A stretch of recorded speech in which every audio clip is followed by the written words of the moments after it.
Look, problem. he has the troll face.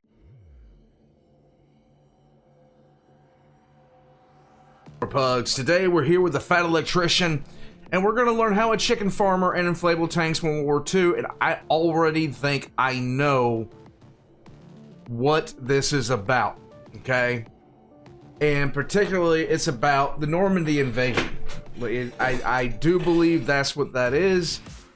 Quite simply put, the Germany knew an invasion was coming, they just didn't know from where. And so there was an entire inflatable tank army set up for this. There was an entire inflatable tank army set up way down the coast from where the actual invasion was going to happen to mislead the Germans into believing it was going to happen in another zone entirely. Guys, so, we're going to jump right into this. There's probably a lot of details that I don't know about this, but I have chickens. I don't have an inflatable tank. I'd like one. I'm pretty sure Kentucky Ballistics has one. Warpugs, let's jump right into this. Guys, the Fat Electrician has been telling us glorious stories from the past. Head on over to fatelectrician.com, get yourself a shirt. I do believe he's still running that contest. I'm not exactly 100% sure, but let's get right into it. Hit the like button, subscribe if you haven't already. Let's go. Ah, yes, the Spanish chicken farmer that trolled the Germans so hard that at most he is responsible for the Allies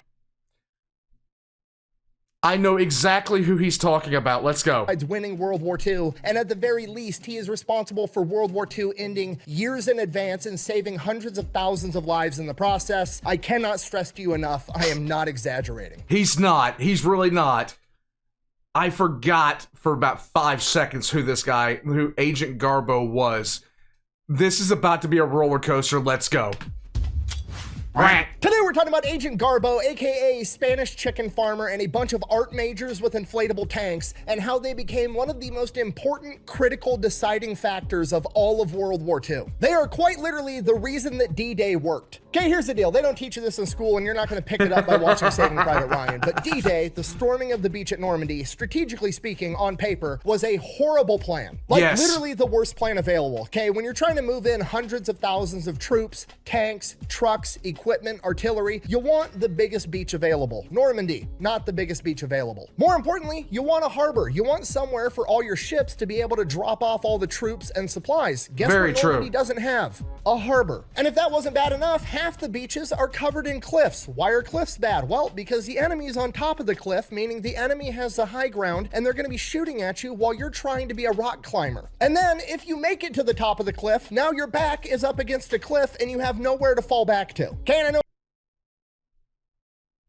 I cannot tell you guys how just how ballsy it was for people to go to Normandy. What you're thinking? Well, that does sound like a bad idea, but because it's a bad idea, the enemy's not going to be expecting it, and you're going to be doing what the enemy isn't expecting, which is going to give you an edge. Most of the time, yes, but in this case, no, absolutely not. Why? Well, because the two most likely places for the Allied forces to launch a major invasion were Calais and Schoenberg. They both had ports, they both had big beaches, they were the perfect locations to launch a massive offensive. And Normandy is right in between the two, meaning that Germany has a ton of soldiers both in Schoenberg and in Calais. And I've actually been to Cherbourg, France. I've actually been in that place.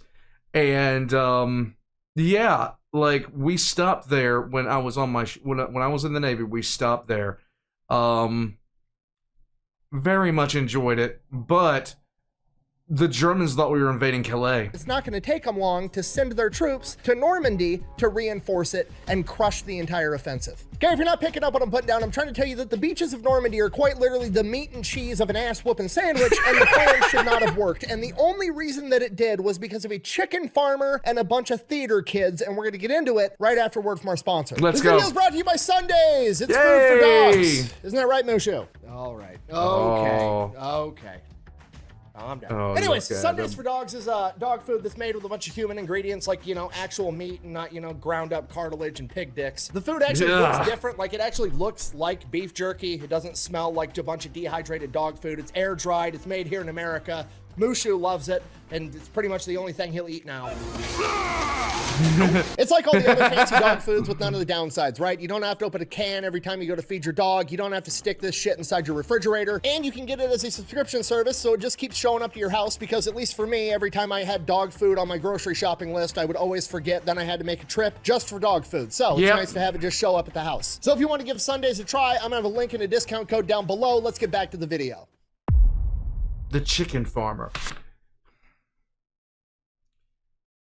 If there was ever going to be a comedy series about World War II, this would be it. Okay? This guy would be the subject of that comedy series, because I swear this is the best thing this was the best history thing I ever learned. All right, our story begins in 1912 in Barcelona, Spain, when The Juan ultimate Pujol troll. Garcia is born. He grows up as the son of a farmer in the early 1900s. When he turns 18 years old, Spain at this point in time has mandatory military service. He goes off, he serves in the military for 6 months, hates it. Wait.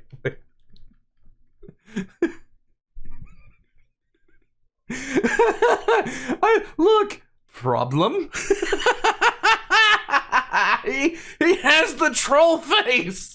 Hates it the entire time. He just wants to go back home and raise chickens. So he finishes up his military service, goes back home, has his own little poultry farm, and he's just living life for a couple of years. And then when he's 24 in 1936, Spain is thrust into civil war. Oh, my cabbages! Now, I'm oversimplifying this, but essentially the Spanish Civil War had two factions. You had the Republic, which were fascist, and then you had a socialist revolution, okay? So you've got extreme left-wing ideology and you've got extreme right-wing ideology, both of which are renowned for not getting along with one another. Right. And Juan doesn't care. He hated being in the military. He doesn't want to be involved. He literally just wants to be left alone to raise his chickens and live life. But that's not really how civil wars work. So what ends up happening is the socialists determine that his mother and his sister are not sympathetic to the socialist revolution, and they throw them in prison.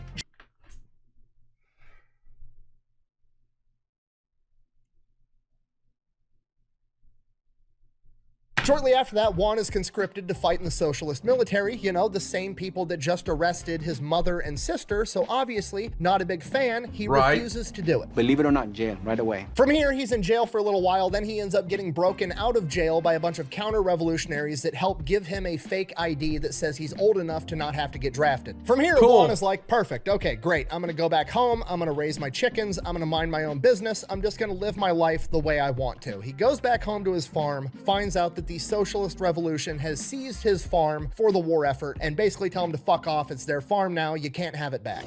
My cabbages! Oh, good God. It's pottery. It's like poetry. It rhymes every single time.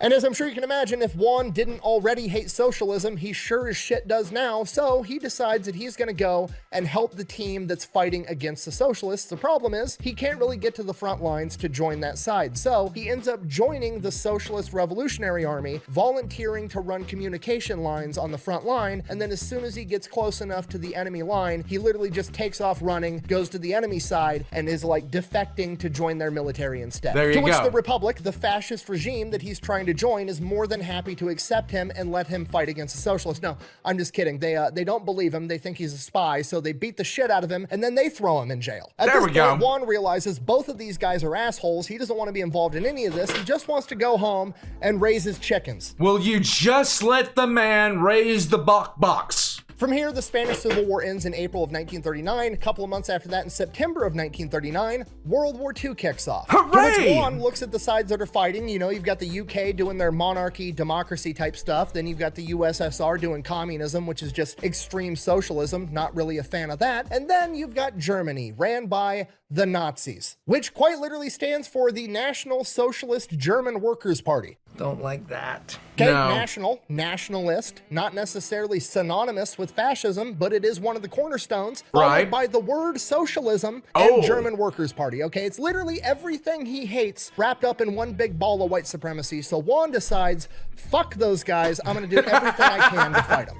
You're gonna pay for this! So he goes to Madrid to the British embassy and volunteers to be a spy. The British are like, dude, you're a chicken farmer in a neutral country. You provide absolutely no value to us. Kick rocks. We don't want your help. Go Right. away. At this point, Juan realizes that telling the truth isn't working, so he's gonna start lying. He goes, pays off some Legitimately the biggest troll of World War II. My God, man. dude that runs a printing press to make him what appears to be a fake diplomatic passport like a politician would have that would grant him access into Great Britain. He then takes his counterfeit politician passport, goes to the German embassy in Madrid and says, hey, I'm a Spanish politician. I just got orders that I'm going to be stationed in London for the next couple of years. I'm sympathetic to the Nazi cause. I want to be a spy for you guys. Ooh, that's a bingo. Yay! Apparently the counterfeit passport was good enough because the Germans believed him. Guten Tag. From here, the Germans give him training on how to secretly communicate with them like a spy would. Basically, he's gonna write a normal letter in Spanish like he's mailing it off to a friend, just talking about daily life or whatever random bullshit. And then in between the lines of the letter, he's gonna use invisible ink and ciphers given to him by the German to convey secret intel, and then he's gonna mail it to a particular address. From here, the Germans give him a bunch of invisible ink, the address he needs to mail the letters to. They give him 600 pounds to buy whatever spy equipment he needs, and then they give him a list of intel that they're looking for. Presumably, this is like the test to make sure that this guy's legit. If he can go and get this intel that we already know and show that it's accurate, he's going to prove to be a reliable spy. It's a Right. bunch of questions like, what is the makeup of the Strategic Bombing Command of the UK? Where is this factory? What do they produce there? Yada, yada, yada. A bunch of shit they already know. But if Right. he can figure all this out and then give them the correct information and they can verify it's correct, then he can probably go out and find information that they don't have that would actually be valuable to them. Then they give him the code name Alaric and Alaric. send him on his way, and as far as the Germans are concerned, he is headed off to London. The real Yes. problem, Juan can't get to London. He doesn't actually have a diplomatic passport. He has no viable reason for being there, and while the counterfeit passport worked on the Germans, it's not going to work on the British because it's their passport. They're going to know what a counterfeit looks like. You Right. see some identification. Really? Makes me feel young again. So Juan decides he's going to get as close as he can, which is Lisbon in Portugal. So Right. he heads off to Lisbon, gets a Okay. job working at the public library, Sweet. and then uses his position at the library to get up-to-date newspapers, encyclopedias, military textbooks, and figures out the answers to all of the questions that the Germans had and sends off a letter verifying that he's a reputable spy. And of course, Nice. he gets all the answers correct or correct enough, and the Germans believe him, so now he's a reputable spy in the eyes of the Nazis. He then goes a step further and uses up-to-date British newspapers to find rental listings and picks out an apartment for, however much it costs a month and tells the Germans, hey, I'm living here renting this apartment, and the Germans start paying his rent for him even though he's not Nice. even living there. What a It's free real estate. idiot. Oh, what a loser.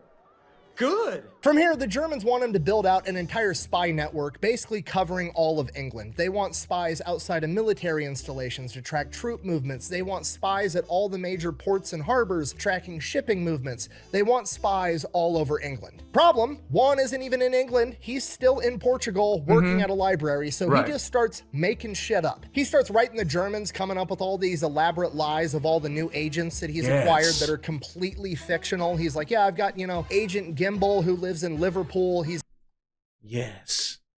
You must also get Agent Bean. Because the Bean would be a good agent. of Portuguese descent, and he's going to keep an eye on the harbor for us. I've got Agent Carvel, and he's of German descent. He lives in Wales. He's going to be tracking shipping movements over there, and he Sweet. just does it and keeps building out this massive fake spy network that doesn't even exist. And Nice. then he convinces the Germans all of his spies need to get paid, so he's getting the wages of all of the spies in his network that don't even exist. Nice! Nothing. Zero.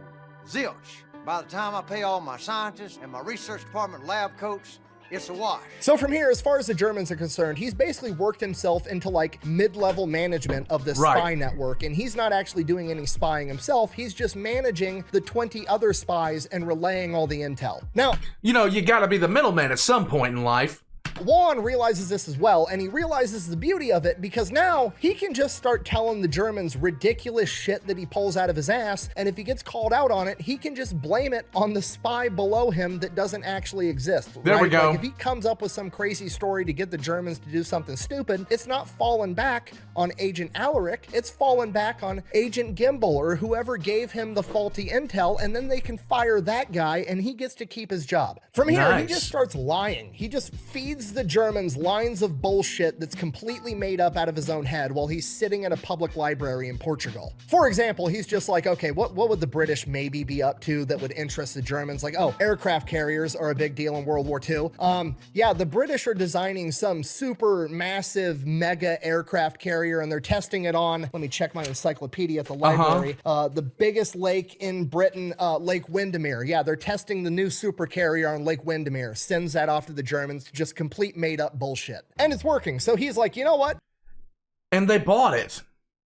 Fuck it, I'm gonna throw a Hail Mary. I'm gonna start actually being disruptive to the Germans. I'm gonna start physically impacting the outcome of this war. Let's he tells go. the Germans that his spy up in Liverpool spotted a massive British naval convoy, and they're setting off. They're gonna sail along the coastline, go through Gibraltar, and resupply all the Allied troops in Malta, and it's gonna be a big deal. So the Germans are freaking out. They're like, holy shit, we're gonna go take out this massive convoy with our warships and our submarines, and it's gonna be a huge win for the Nazis. Hooray. Obviously, the convoy doesn't actually exist, but the Germans send out a massive naval detachment to go look for it for like weeks, and they never find shit. Now he's having a real effect on the outcome of World War II. He's having thousands of German naval personnel on warships go out, wasting their time, burning through fuel, using up their assets. That naval detachment could be out there attacking somebody else, and he's just wasting their time. He's having a real tangible effect on the outcome of World War II. I cannot stress to you exactly how much logistical weight you have to go and move to have a naval group port. Like it is a modern miracle that we can do this. It is a modern miracle that this can happen. Because you have to have all your ducks in a row. Because if you don't, you're like Russia getting your flagship sunk by essentially a drone because you don't know how to do maintenance. It is a logistical nightmare to get a fleet on the move. So that's not just a, hey, let's take the boat out for a cruise. That is tons, hundreds of thousands of gallons of fuel, man hours, everything like that being sent on a wild goose chase. And while this is going on, unbeknownst to him, British intelligence, MI6, has developed the Ultra Machine, which is like a predecessor to the computer. It's a gigantic calculator, and they're using it to break encrypted Nazi radio traffic. And when a massive naval detachment goes out on a convoy, there's going to be some radio traffic about it. And they're intercepting all this radio traffic where the Germans are looking for a massive British supply convoy to go take it out. And the British are like, what the fuck are they talking about? There's no convoy. Why do they think that we have a massive convoy going on? So they think that the Germans have a spy out there somewhere and launch a massive manhunt looking for this German spy. And obviously, they're looking for him in London around Liverpool because that's where he would be to have that intel or that mistaken intel or to get that false impression, and they never find him because he's in Lisbon, in Portugal. Reading newspapers. Public library. Yay! Fucking with the Nazis.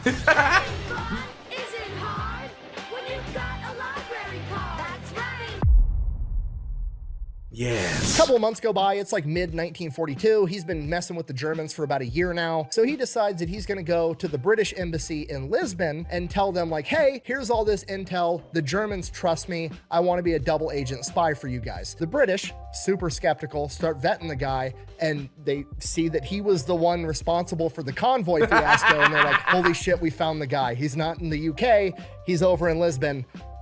Oh fuck. So he immediately gets hired. They give him the code name Garbo, referring to a famous actress at the time that was renowned as the best actress in the world, but they think he's the best actor in the world because he's leading the Germans on this wild goose chase. So they move him over to Britain, and he is working out of MI6 headquarters. From here, because now he has real British intel. From chicken farmer to working at MI6. Oh my boy, have you moved up. Eyes get more strategic. They get more accurate, but not in a helpful way, but the Germans don't realize that. So he's gaining more and more trust with the Germans because his quality of intel continues to go up. But then he almost gets caught being a double spy because the Germans found out that there was a massive naval convoy that just left Liverpool that Garbo didn't report on. So they go back to Garbo and they're like, hey, we know you have a spy in the area whose whole job is to look over this harbor. Why didn't you report this to us so we could do something about it? To which Garbo was like, yeah, that guy, he died actually. Yeah, no, he was in the hospital sick for a couple of weeks and he's dead now. And then had the British take all of the, you know, the fictional story because the Germans knew the guy's name and his code name and his descent and all these fucking fictional details that he had created, and had the British put an obituary in the British newspaper for this fictional man, and then he sent them the obituary. Just a bit of banter.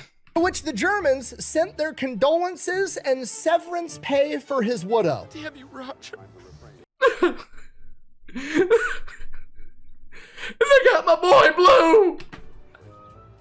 Could you imagine having to play poker against this guy? He's the greatest bullshitter of all time. Like, if this were a video game, he put all of his skill points in charisma because the Germans just seem to believe every line of bullshit that comes out of his mouth. Dude literally got this close to getting caught as a double agent and somehow manages to pull out a huge sum of money and get paid for it while also still being considered a reliable source. Don't worry, it gets even better. In November of 1942, the Allies launched Operation Torch, which was like the big advance into North Africa. Massive naval operation, huge offensive. It would be a big deal if the Germans found out and knew about this plan, right? So what they do is they don't report on it. But the Germans are gonna wonder, hey, why didn't you fucking report on this? Because we know you have spies. We can't say another guy died of illness in the hospital. What are we gonna do? So Garbo comes up with a plan. He's gonna write extremely detailed, 100% accurate, like how many ships are leaving the port, where are they going, when are they gonna get there, when's the attack, the whole 9 yards, writes it all up, has the British government post stamp it like a week before the attack so they have time to do something about it, but then just hangs on to the letter until the day the attack happens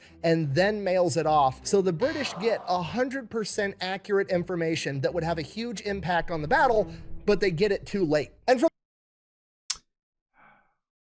the Postal Service has always sucked. From the German perspective, after they're reading this letter, they're like, holy shit, this is exactly what happened. This would have been gold if we would have gotten it on time, but if only the letter had been developed on time. Why didn't we have email for this? This letter got delayed in the wartime mail. They were so pleased with the level of intel because the mail being slow isn't Garbo's fault, and he did a great job. So they give him a huge bonus and then give a 50% pay bump to the 20+ person spy network that doesn't even fucking exist. Nice. I haven't cried like that since Titanic. Oh. And then they're like, Alaric, Garbo, same guy, is too valuable of an asset. His intel is worth so much, we can't afford to have him being delayed in the wartime post. So they arranged for him to get German radio equipment, an up-to-date Enigma machine with up-to-date ciphers, and he has everything to communicate with the Germans directly.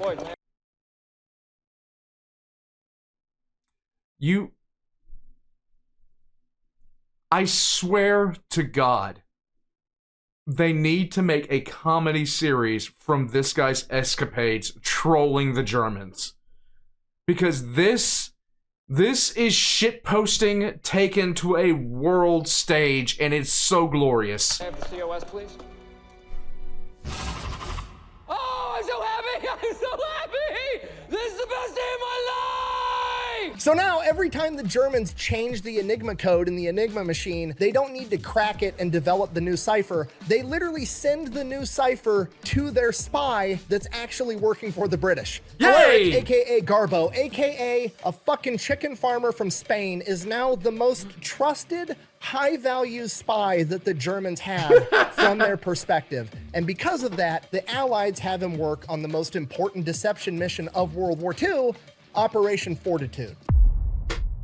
All right, Operation Fortitude. It is basically one gigantic psyop. It is the miscommunication campaign to set the stage for D-Day. Now, D-Day in that of itself is pretty controversial. The British did not want to do D-Day. It's a big, risky move, having this massive amphibious landing. It could draw out the war for years or lose the war entirely if it fails. So the British wanted to take the more conservative route of going through North Africa, taking over Italy, and then pushing into the rest of Europe. Okay, Right. Nothing wrong with that. That's a good plan. However, it's going to make the war last longer, and the longer war lasts, the more resources you have to use, the more people are going to die, and most importantly, America's got to wrap this shit up because we've got another war scheduled with Korea in like 7 years, so we gotta get this ball rolling. We gotta go.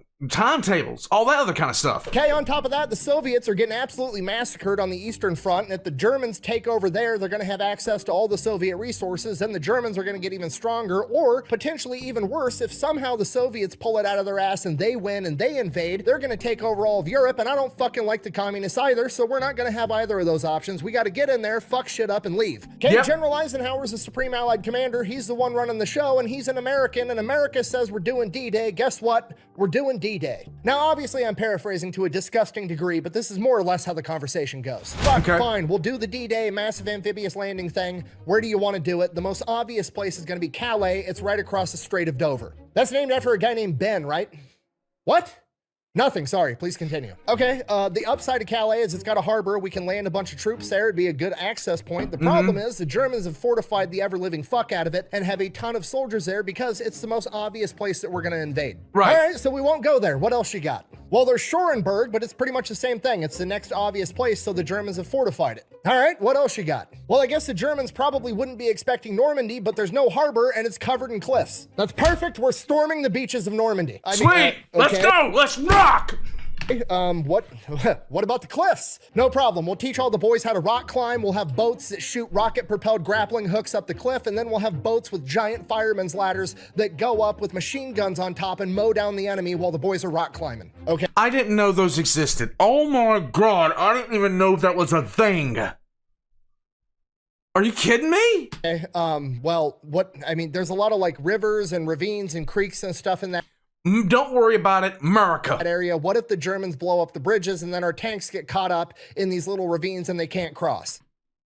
Like I said, don't worry about it, America. We'll build bridges, we'll strap them to tanks, and we'll bring the bridges with us. Okay, humor me. Let's just assume all of that works. What about the lack of a harbor? Don't worry about that. We'll make one back home in America and bring it with us.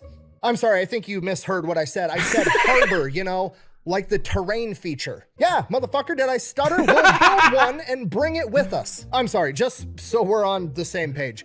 You're gonna build a terrain feature in America and bring it with you to the invasion. Yes, it's not that complicated. We're gonna call it a Mulberry Harbor. It's gonna work great, okay? If you think that's impressive, we're building a portable star to give to Japan later. Just trust me, we're gonna figure it out.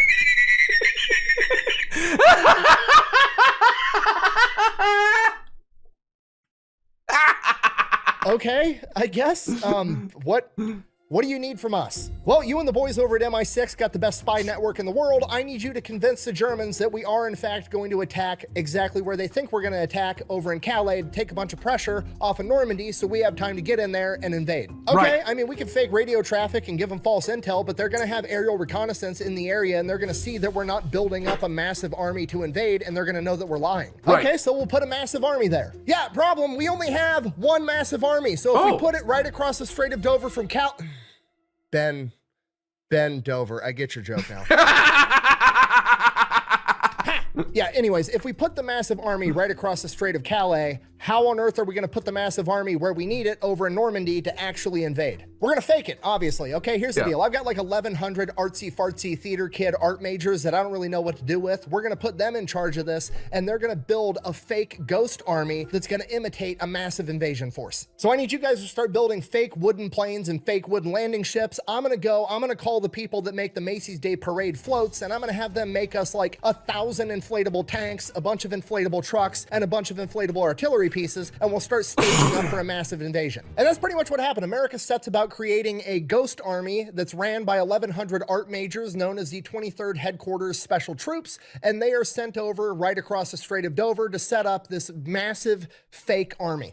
And if that seems like totally outrageous, you remember, we had ice cream ships. They start setting everything up and staging it so aerial reconnaissance sees it, and while that's going on, Garbo and the rest of the MI6 spy network is sending fake intel to the German high command being like, hey, we just had 15,000 new troops come in. We just had a bunch of tanks come in. They're setting up. They're gonna invade Calais. They brought in more troops. Oh, now there's even more. They've got 150,000 men ready to invade Calais. And then somebody got a really good idea to sell this to the Germans. You see, a couple of months prior in 1943, Patton got in a ton of trouble and got basically yanked out of World War II because he was in an aid station and there was a couple of soldiers with shell shock, basically severe crippling PTSD. And hard-ass General Patton was under the impression that these guys were faking it so they didn't have to go off and fight in the war, so he decided to beat a couple of them up. It really pissed off the American people. Eisenhower was furious. So actually, this is the first time I think that he is incorrect on something. He went into the hospital and there was a guy there who had malaria and he slapped him. I don't know. Maybe it's a different incident that I'm thinking about. Maybe it's a different incident that I'm thinking about. He slapped a soldier who had malaria. And he basically was like, that's what he got in trouble for. Maybe it happened twice. I don't know. I don't remember. I trust his opinion more than mine anyway. I'll go with him. I'm pretty sure it was the slapping incident really got him pulled from a lot of stuff. I probably am 100% wrong with that. He ends up getting yanked out of World War II, but the Germans never actually believed that America was going to pull their best fighting general out of World War II because he roughed up a couple of privates. So they've been thinking the entire time that Patton is off somewhere on some covert mission building up an invasion force getting ready to attack. So they bring Patton in as bait. They start calling this massive fake army FUSAG, or First Army Group, and they've got Patton parading around getting his picture taken. He's in newspapers. The Germans are obviously monitoring that. Then they've got Garbo, their most trusted spy, relaying the info that Patton's here. He's the one leading this massive army, and the Germans buy it. Hook, line, and sinker. Yay. It's just too easy. So the Germans are like, if America's sending their best general to attack Calais, we're gonna send our best general. They send Erwin Rommel up there with like 150 to 200,000 soldiers. 19 infantry divisions and 2 armored divisions are all now in Calais waiting for Patton to come. This is it. This is gonna be the epic showdown between General Patton and Erwin Rommel, the 2 most well-known generals of World War II. Except it's not. It's all bullshit. You set us up! It's all bullshit!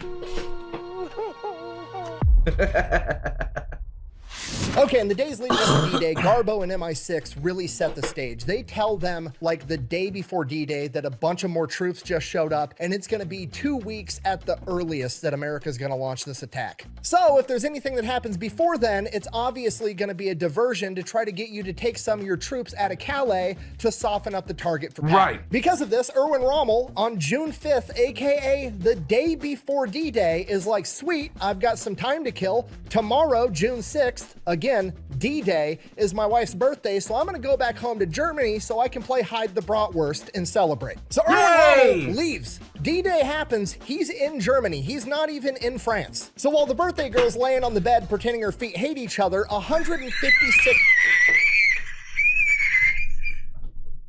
1,000 Allied troops hit the beaches of Normandy. And because the Germans are convinced that America's gonna attack at Calais, there's only like 20 to 25,000 Germans defending the beaches of Normandy. So the plan is working. Rommel hears that there's an invasion that gets launched. He makes a beeline back to his headquarters right outside of Paris, France. He doesn't actually get there until June 7th, D-Day +1. He immediately does the worst thing possible for the Allied forces. He sends 40,000 infantry troops and an entire armored division from Calais down to Normandy. Okay, this is going to be absolutely catastrophic to D-Day. That's going to triple the amount of Germans guarding the beach and add a fuck ton of tanks on top of that. The absolute best case scenario is this adds tens of thousands of Allied forces dying, and the worst case scenario, it means that D-Day is going to fail as a whole.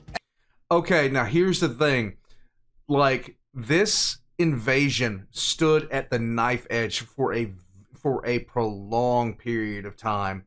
And by a knife edge, I mean it could have failed so catastrophically in such a short amount of time if only a few things had happened and people had made, like, you can take any 8 situations that happen in a span of an hour and D-Day fails. And doesn't just like, oh well, we have to get the troops out, we're gonna bombard. No, we're talking the entire Allied army surrounded and capitulated right then and there.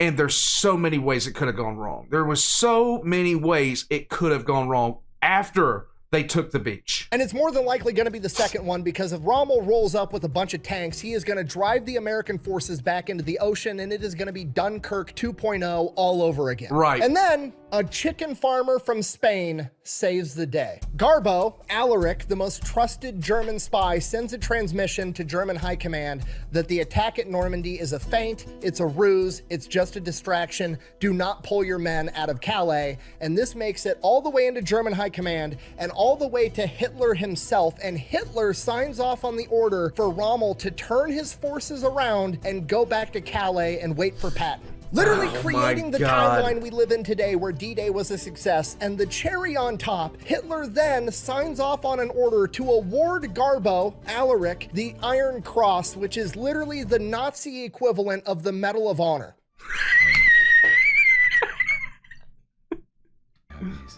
Oh, we actually got a lot of those. Yeah, some of the guys use them as paperweights. Yay. Garbo has Hitler so convinced that this attack is coming at Calais that Rommel leaves his forces there for 6 weeks. And by then, it's too late. So the invasion of Normandy works because of Garbo and the Ghost Army, and then after that, there was actually there were so many different things that could have happened. That would have made the entire invasion fail. There was, terrible weather. There was always the risk that it could have gotten found out by aerial reconnaissance. There was mounds upon mounds upon oh my god. The sheer fact it didn't fail is a miracle. Ghost Army gets deployed into France. And from here, they go full PSYOP mode. They would roll up to wherever a real infantry division because of Garbo and the Ghost Army, and then for 6 weeks. I had to rewind And by it. then, it's too late. I had to rewind it. Let's go. Arm Majors. So the invasion of Normandy works because of Garbo and the Ghost Army, and then after that, the Ghost Army gets deployed into France. And from here, they go full PSYOP mode. They would roll up to wherever a real infantry division was. They would then paint that infantry division's logo on all of their inflatable shit and then have their same patches. And then while that unit moved out, they would pretend to still be that unit in the same spot, so the Germans don't know where an entire division disappeared to because they still think it's right there. And the level they went to make it look like they were legitimately the unit they had replaced was incredible. The Ghost Army had their own Morse code guys, and they were going to be blasting out fake radio transmissions, fake Morse code, fake everything, in addition to all the inflatables and just appearing like a real military unit. And with Morse code, you can tell who the operator is. The way that your hand strikes the little keypad is very much like handwriting or your spoken voice. You can identify different people and different operators. I didn't know that. I had no idea that was the case.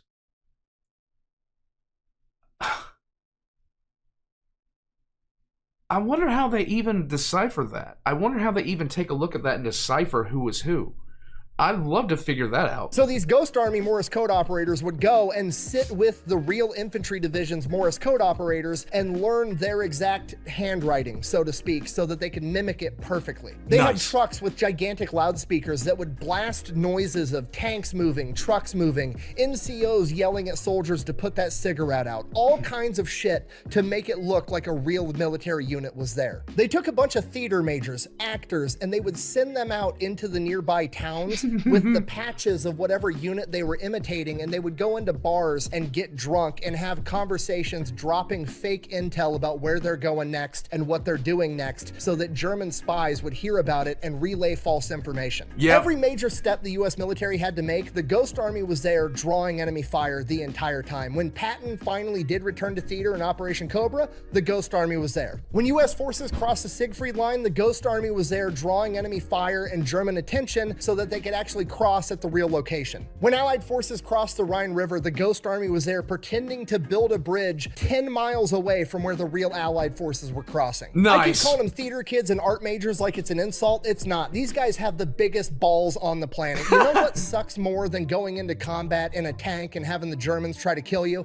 Going into combat, having the Germans try to kill you like you are a tank, and you've got a fucking inflatable tank. Just be orky. If you're an orc, the inflatable tank now has armor because you believe. The Ghost Army is basically the rodeo clowns for the entire US military at this point. The bull rider gets all the glory, but the rodeo clowns are in the ring the entire time saving everybody's ass. Yep.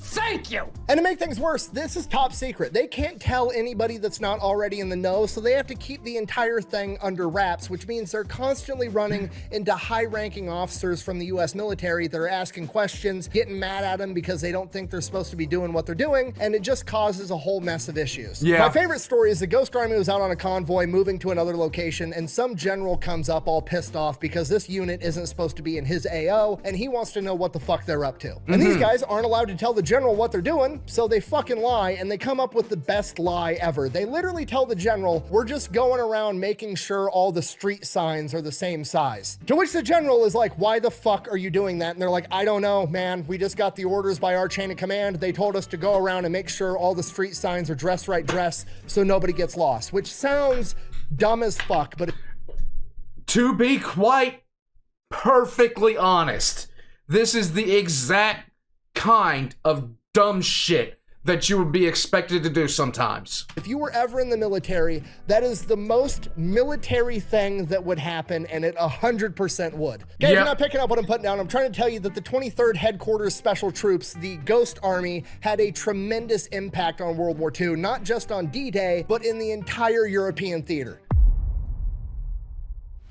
So World War II comes to an end. The Ghost Army is essentially sworn to secrecy. Nobody knows that this even happened until the 1990s. The British find out that Garbo got awarded the Iron Cross, so they're like, oh shit, we should probably give this guy an award too. So they give him the Order of the British Empire, which is the highest ranking award they can possibly give him. Homie literally got MVP playing for both teams.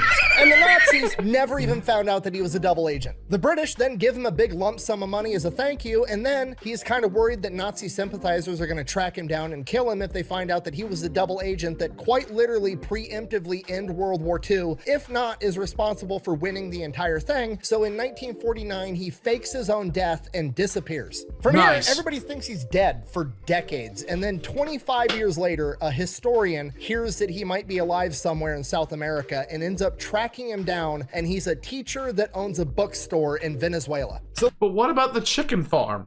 The British bring him back over for the 40th anniversary of D-Day. He gets publicly recognized. He's a hero. He finally gets his moment in the sunshine. He gets to go to Normandy and see where all of the battles unfolded. And then, while overlooking one of the cemeteries at Normandy, he said, and I quote, "I knew I saved tens of thousands of lives, but I don't think I did enough."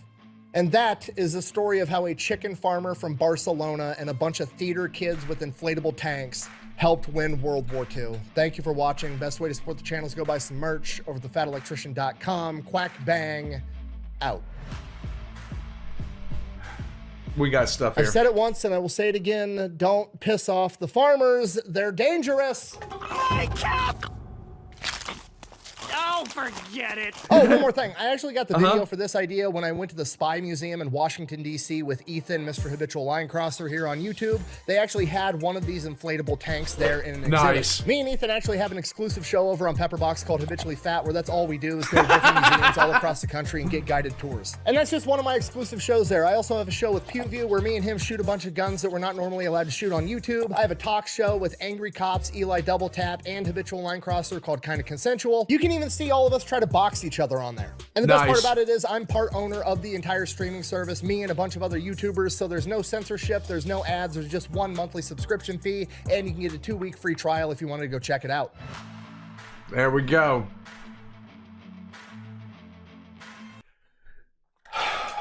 Links to that are going to be in the description down below, guys. So, it was a while back where I first started hearing about Garbo. This guy who got arrested by both sides in the Spanish Civil War and literally trolled his way to success. I believe it was Count Dankula that I learned about this from. And to be honest, when you're sitting there listening, this is just seriously one of those people who just not only should have a show about them, but my God, can you believe the comedic value of this? It's literally the best thing ever. He trolled the Allies to victory. He trolled them to victory. And I cannot tell you guys enough, never underestimate the sheer power of shitposting.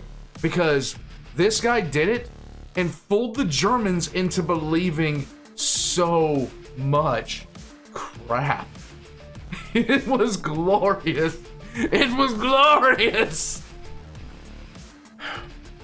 Dude, this guy was like, look at this picture of this guy. Let me see if I can find it. Hold on. I'm hoping to find this picture. I need to find this picture. Alright, I cannot find this picture. It is what it is. It makes me sad. It makes me so sad. Okay, we can't find the picture, but it's a literal troll face. Warpugs, I hope you enjoyed. I know I did. Go check out the Fat Electrician here or on Pepperbox. Get yourself a shirt.